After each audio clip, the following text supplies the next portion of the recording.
To push for a major overhaul in the way insurance is handled to prevent fraud in the wake of Hurricane Ian. News4JAX reporter Ashley Harding explains the state's chief financial officer plans to introduce new legislation.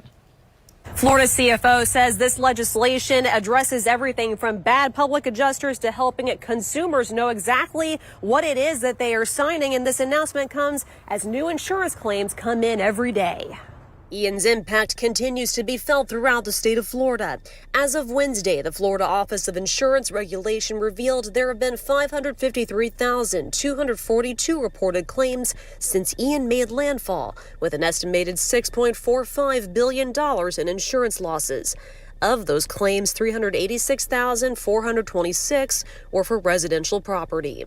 With that, Florida's chief financial officer, Jimmy Petronis, says he has a plan to put the brakes on fraud in wake of the storm. Public adjusters come into the market, and there's good public adjusters and there's bad public adjusters. Petronis says he plans to introduce new legislation. The plan includes creating a schedule of how Florida residents' payments will be laid out. The CFO says this will weed out bad public adjusters because it will reduce the amounts they're entitled to immediately following a storm. For those that truly want to help people, you will have that opportunity to continue to help people in the state of Florida. But those that come in after a storm, after a named disaster, we are going to curb your ability to take advantage of people. The plan also calls for an all-out ban of assignment of benefits, known as AOBs.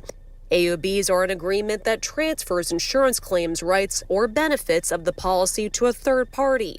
Petronis also calls for a statewide prosecutor whose sole responsibility is to handle property insurance fraud, plus a $3 million anti-fraud and public education campaign. The CFO also highlighted the anti-fraud homeowner squad, which was put into place last year. Since Ian's impact, Petronis said the squads have already checked in with 7,000 people, contractors, and businesses to check for licensure, also follow up on fraud leads and open investigations. Petronis says he will propose this new legislation when the new legislative session begins. And if you are the victim of a fraud, you are still advised to call the fraud hotline number at 1-800-378-0445. Ashley Harding, Channel 4, the local station.